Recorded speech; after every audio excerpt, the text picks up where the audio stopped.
Avant que ce briefing sur le RC commence, je voulais vous souhaiter à tous une bonne année 2015 et un joyeux Noël. Cette vidéo est enregistrée le 23, donc elle sera disponible soit le 24 soit le 25 pour Noël. Deuxième parenthèse avant que cela ne commence, je voudrais remercier Bartman qui m'a beaucoup aidé pour le calendrier de l'ERC et pour certains pilotes, et Tigers qui m'a aidé là sur la fin et encore même pas hier. Et sur ce, j'espère que vous allez passer un beau moment sur ce briefing. On est parti.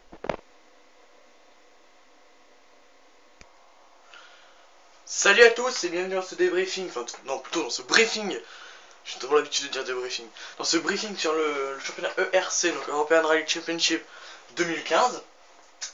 Briefing qui va se tenir en sommaire, on va présenter le sommaire. Je vais présenter le sommaire qui sera en 3 parties. La première partie, la plus facile, le calendrier. Ensuite, on va parler des pilotes présents pour toute la saison.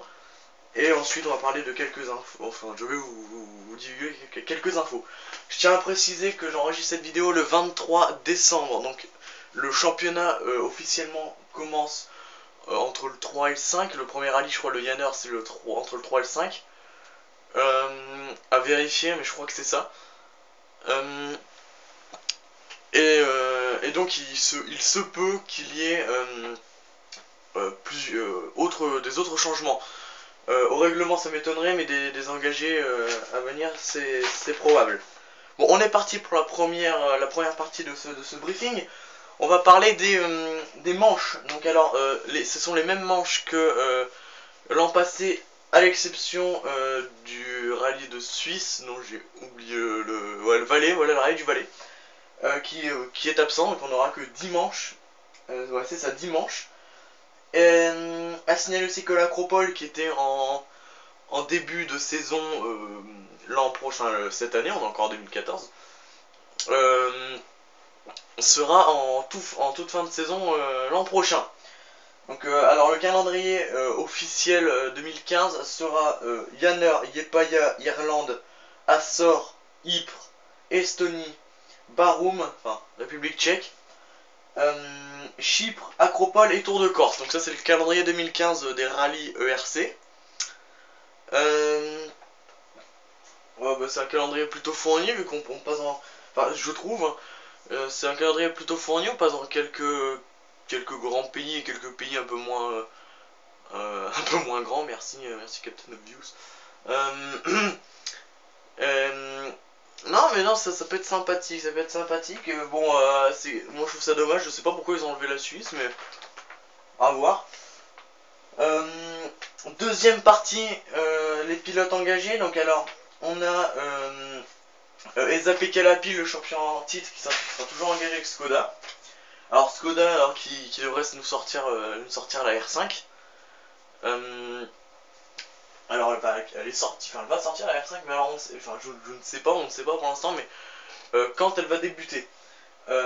Normalement, alors je dis bien normalement parce que ça non plus on n'est pas sûr, Seb Wegand sera en R5 aussi avec Auto Deutschland, mais on n'est pas sûr de ça non plus. Niveau Peugeot officiel, niveau les 208 R5, Craig Breen sera bien avec Peugeot sur toutes les manches ERC, ainsi que du WRC2, mais ça on en parlera dans quelques semaines pour le briefing WRC2 et pour le briefing WRC en général. Donc Craig Breen fera tout le RC avec Peugeot, et la deuxième Peugeot ne sera pas pilotée par Kevin Habring, mais par Charles Martin, le vainqueur de la 208 Rally Cup de cette année. Donc Kevin Habring, pour l'instant c'est incertain, on ne sait pas ce qu'il va faire. Même si avec Tigers, il m'a émis une petite rumeur sur le fait que Kevin partirait avec Toyota pour se lancer en WRC en 2016. Pourquoi pas, écoutez, moi ça ferait plaisir. Ensuite, au niveau Fiesta R5, on a toujours Kajetan Kajetanovic. le Polonais qui va retenter, enfin, qui va refaire une saison avec sa Fiesta. Consani sera au départ aussi, je crois. Je vais vérifier. Mais je crois qu'il sera au départ. Si jamais je me rends compte que je dis un peu trop de conneries, je vous mettrai dans la description si jamais j'ai dit une connerie ou autre. Donc Consani sera au départ. Un nouveau Polonais. Alors là, son prénom est imprononçable et son nom alors Chouchala, un autre Polonais en Fiesta R5 qui sera présent. Et ensuite, on avait annoncé Robert Kubica en DS3 ou Fiesta R5, enfin en RRC, pardon. On l'avait annoncé avec PH Sport, donc on supposait la RRC DS3. Malheureusement, il est reconduit avec. Enfin, heureusement pour lui qu'il est reconduit avec M-Sport. Du coup, on avait supposé, enfin, on était quasiment sûr qu'il participerait avec une Fiesta RRC. Mais en fait, non, il n'y participera pas du tout. Et sinon, autre pilote qui fera toute la saison, alors ça a été mis sur erc.com, après je ne sais pas si il fera quelques manches ou vraiment toute la saison, mais c'est Jonathan Hirschi, le Suisse, avec sa 208 T16 et R5 qui fera toute la saison. Mais ça, c'est à vérifier également. Ensuite, on va passer à la troisième partie. Putain, on est qu'à 6 minutes. Tiens, je pensais arriver à plus que ça. On va passer à la troisième partie, donc les infos. Alors, au niveau des infos, ce qui est autorisé, on a toujours les R5. Les R5 qui sont toujours autorisés, normal. On a les S2000 qui sont toujours autorisés. Et les RRC. Mais les RRC seront en 2015, la dernière année où elles sont autorisées en championnat d'Europe. Puisque en 2016, les RRC ne seront plus tolérés. Parce que c'est un peu trop facile.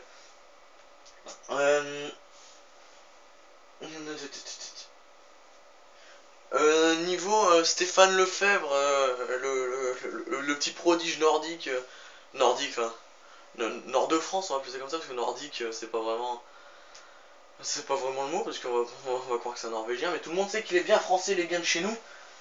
Alors Stéphane Lefebvre, il sera Oyonner en DS3 R5, et il sera à Ypres en 208 R5 avec Peugeot. Pour son titre en ERC Junior avec Peugeot, il mérite bien ça quand même. Et enfin, la plus grosse nouveauté de l'ERC, c'est le nouveau système de primes. Alors le nouveau système de primes, c'est, par exemple, on va prendre un rallye, là, par exemple le rallye des Açores. On a les 7 premières places, et suivant la place où on arrive, dans les 7 premiers, on gagne entre 7000 et 1000 euros. Le 7ème gagne 1000, le premier gagne 7000. Mais il faut que c'est un pilote privé. Donc il ne faut pas que le pilote soit chez Skoda ou chez Peugeot. Donc par exemple, on prend quelqu'un qui n'est pas chez Skoda ou chez Peugeot. On prend tiens, Kachto, Kajtanovic. Lui, il est en privé avec sa Fiesta R5. Et s'il arrive 3ème, il gagnera 5000 euros. En plus de sa prime de sa prime de podium.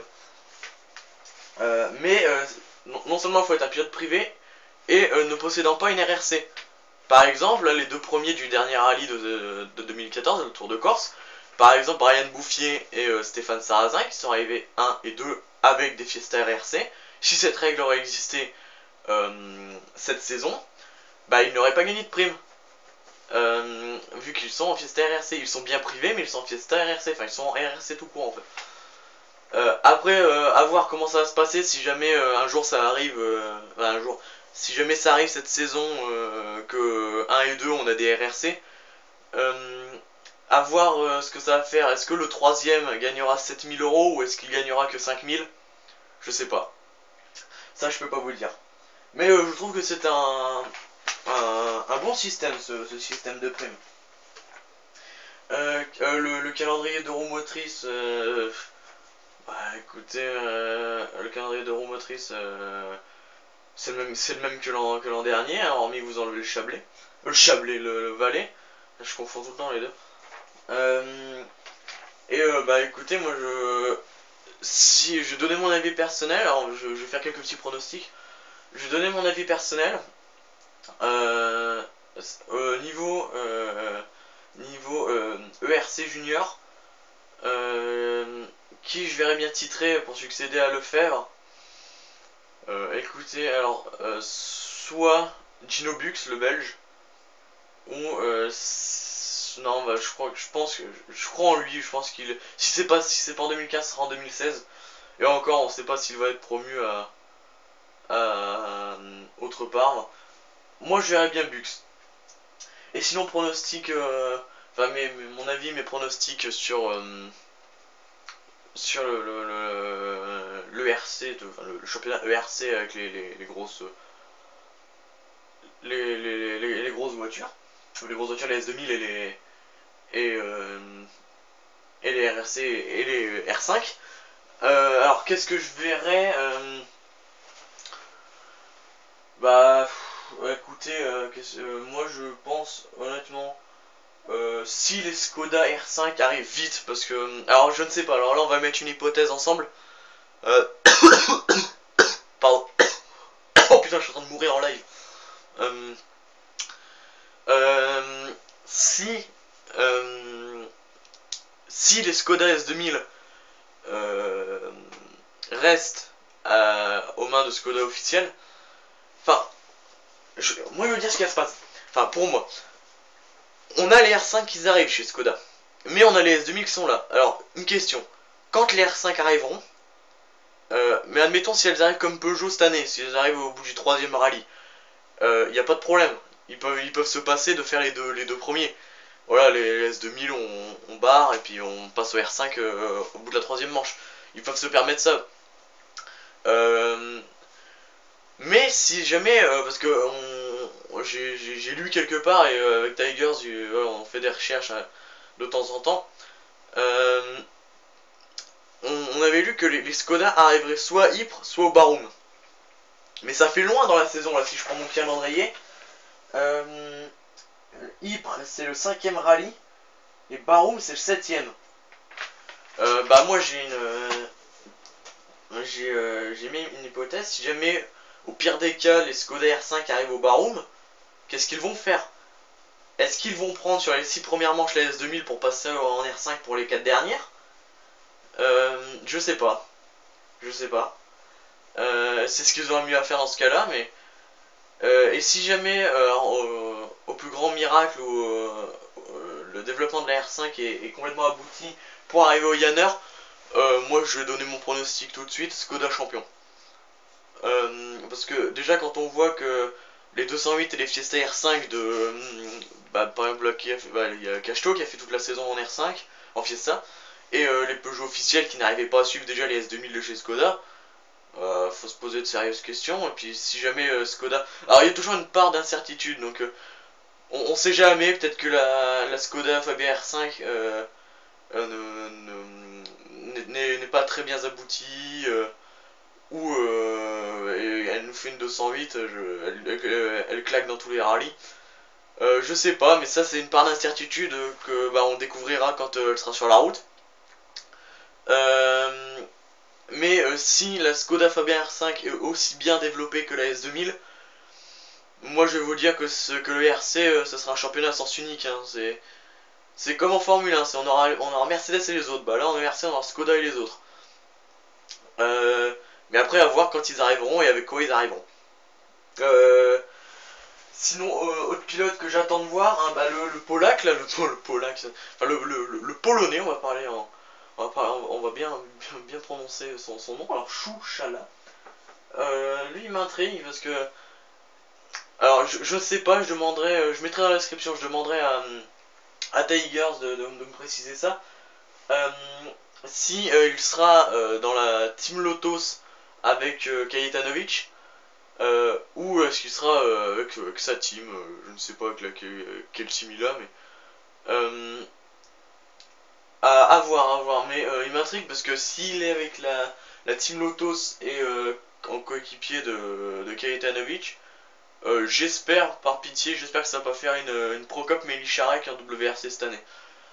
Euh, Parce que c'est bien d'avoir de nouveaux visages en championnat d'Europe et même au championnat du monde et même partout en fait, sauf en Formule 1, mais j'y reviendrai dans le briefing Formule 1 qui sortira dans 2 mois.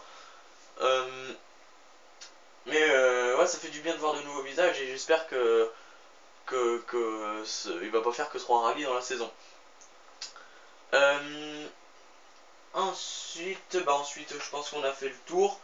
Niveau pilote, niveau tour, RC 2015. Ouais, on a fait le tour. Ça nous a pris 16 minutes, là, à 20 secondes près. Je vérifie. Le pronostic, c'est fait. Ah ouais, aussi, je vais faire une petite parenthèse Peugeot. J'ai 2 remarques à faire au sujet de Peugeot. Alors, entre Brin et Abring, pour moi, fallait garder Abring, mais de ce qu'on dit, Abring, c'est en aller tout seul. Donc, bah, pourquoi pas. Hein. Bon, Brin il le garde et Martin il le garde, mais Martin ils vont lui faire faire que quelques manches en URC, hein, je précise. Ils vont faire que la moitié, je crois. Déjà, il sera pas présent au Yanner. Donc, honnêtement, j'ai peur de l'avenir de Peugeot. Et surtout si leur voiture continue à ressembler à une gonzesse du Crazy Horse Saloon, hein, c'est-à-dire que au moins de petits chocs, elle se déshabille. Bon, bref, on va. Pour filer la métaphore, moi je vais me barrer. Euh, C'était complètement nul. Bon, sinon, Peugeot, qui est la 2e écurie officielle, je la vois dans. Si ça s'améliore pas, milieu de tableau, si ça s'améliore, on espère qu'elle fera de l'ombre à Skoda. Enfin, peut-être pas de l'ombre, mais j'espère que ça va être une belle bataille tout au long de la saison. Sur ce, je vous souhaite une bonne journée, une bonne soirée, et je vous dis bah au prochain débriefing.